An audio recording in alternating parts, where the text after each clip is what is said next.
Air merupakan sumber kehidupan dari semua makhluk hidup.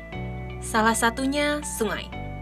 Manfaat sungai dapat dijadikan sebagai sumber air minum, sarana transportasi, hingga pencarian nafkah di kalangan masyarakat. Tapi, bagaimana jika sungai tersebut tercemar? Seperti Sungai Citarum contohnya. Salah satu sungai terpanjang dan terbesar di Jawa Barat ini menjadi tantangan tersendiri bagi masyarakat dan pemerintah. Bagaimana tidak? Sungai Citarum merupakan sumber pembangkit tenaga listrik, pemasok air untuk kegiatan industri, hingga irigasi pertanian.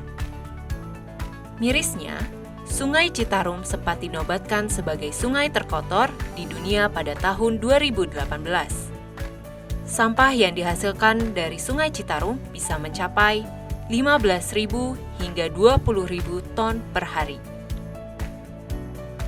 Selain itu, lebih dari 500 pabrik berada di das atau daerah aliran Sungai Citarum tidak memiliki instalasi pengolahan air limbah yang memadai sehingga sungai terus tercemar.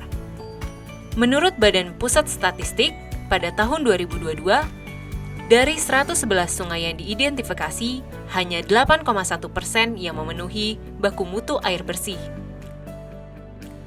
Untuk mempercepat pengendalian pencemaran dan kerusakan daerah aliran Sungai Citarum, Peraturan Presiden membentuk program Citarum Harum.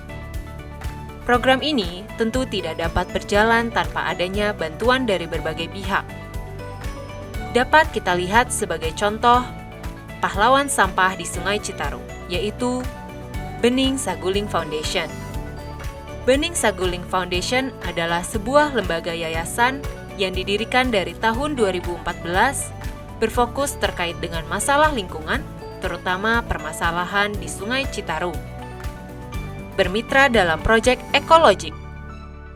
Menciptakan telur kaya akan kandungan albumin dapat mengeliminasi 2 kilo biomasa organik yang tidak diinginkan. Oke, jadi yang menarik dari apa yang kami lakukan di sini ekologik adalah di mana satu telur ini untuk memproduksi sebiji telur ini yang kurang lebih gramannya kurang lebih 60 gram ya. Kita sudah di hulunya tuh sudah mengeliminasi sampah sebanyak 2 kg. Jadi kalau misalkan kami memproduksi 1000 ayam sehari, ini sama aja secara pasti kami di hulunya sudah mengeliminasi 2 ton sampah. Nah, itu hitungan matematiknya itu lingkungan hidup ya.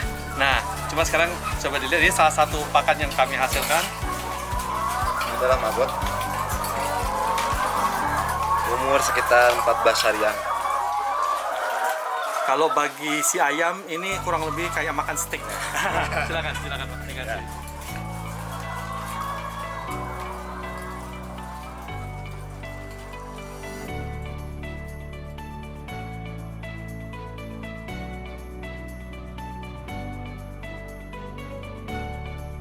Yang orang suka lupa adalah agen penyerapnya itu untuk tubuh apa?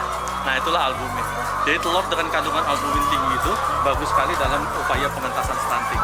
Jadi menariknya telur kemeng adalah di hulu kita menyelesaikan masalah sampah, ya. Di tengahnya kita ada peternakan, di ujungnya kita menyelesaikan masalah kesehatan masyarakat. Nah, jadi win-win solution to everything. Nah, jadi yang berharganya dari telur ini. Pemanfaatan eceng gondok yang menutupi aliran sungai. Eceng gondok disulap menjadi produk berpola zero waste, di mana batangnya dibuat kerajinan, akarnya menjadi media tanaman, dan bagian sisa lainnya dibuat briket hingga pupuk organik cair. Pemberdayaan dengan para istri pemulung atau pelestari untuk membuat tas, keranjang, sandal, tempat tisu, hingga gazebo dari batang eceng gondok.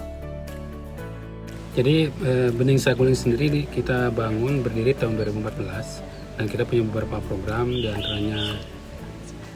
di antaranya program Citarum Repair, plastik kredit, ada pemberdayaan para pelestari di Sungai Citarum. Pada intinya memang kita ingin membersihkan Sungai Citarum. Nah, tahun 2014 terbentuk Bening Saguling Foundation dan kita gerakannya tidak lagi hanya masalah lingkungan tapi juga masalah sosial, ekonomi, dan pendidikan. Maka tahun 2016 kita bentuk sekolah alam yang namanya Sekolah Alam Tunas Inspiratif. Sekolah alam ini ada di tingkat TK sama SMP. Nah, tingkat TK ini kita per angkatan itu maksimal 20 orang. Jadi tujuan dibentuknya sekolah alam ini, pertama kita ingin mengedukasi anak-anak sejak kecil, sejak dini supaya mereka peduli terhadap pengolahan alam, lingkungan. Jadi mereka kita tanamkan bagaimana menanam pohon, bagaimana mereka menanam padi dari mulai bulir sampai panen padi. Mereka juga bagaimana memilah sampah. Jadi setiap hari Kamis mereka harus membawa sampah dari rumahnya lalu dipilah di sini. Dan sampah itu merupakan salah satu syarat karena memang sekolah alam ini sifatnya gratis, jadi dibayarnya dengan sampah. Perbedaannya sangat berbeda sekali ya dengan sekolah-sekolah yang lain. Mungkin mereka itu lebih kreatif ya, sekolah yang tinggal di tempat kita itu lebih kreatif, lebih bisa berimajinasi tentang sesuatu, lebih bisa berbaur dengan yang lain, lebih bisa bersosialisasi dengan yang lain, tidak terlalu menunggu perintah dari seorang guru gitu. Ada sekolah alam mereka sampai ada ya berpelukan kepada saya sambil menangis. Alhamdulillah ternyata ada ya yang peduli kepada mereka yang di bawah kemiskinan, di bawah garis kemiskinan yang sangat mereka dia sangat mungkin minder ya dengan sekolah yang lain karena anaknya itu tidak seperti yang lain, tapi mereka di sini bisa berbaur, bisa belajar, bisa bersama-sama mempelajari sebuah pelajaran atau apapun. Mereka berbeda dengan sekolah yang lain.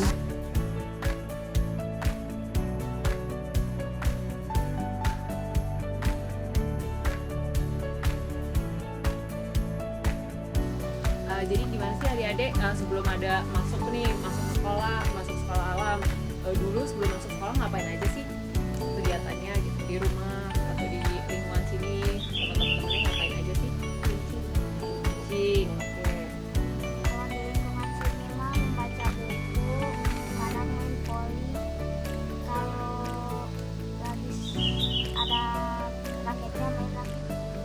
Sebelum ya. Oke, kalau misalkan sekarang kalau di sekolah nih kan pasti waktunya jadi terbatas dong ya.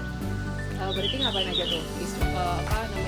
Mungkin di sekolah kan berarti belajar, terus ketemu sama teman-temannya terbatas. Nah itu biasanya kalau di waktu terbatas itu kalian ngapain aja sih? Kenapa? Ujian.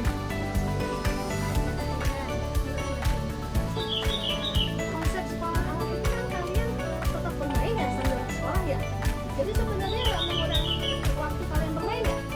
Cuma lebih ada pelajaran aja gitu ya. Pada akhirnya, program Citarum Harum tentu dapat berjalan jika terdapat kepedulian dan perubahan pola pikir masyarakat serta kerjasama semua stakeholders. Tidak hanya masyarakat, tetapi akademisi, pemerintah, komunitas, dan relawan juga turut bekerja sama agar tercipta kebersihan yang berkepanjangan sampai generasi selanjutnya.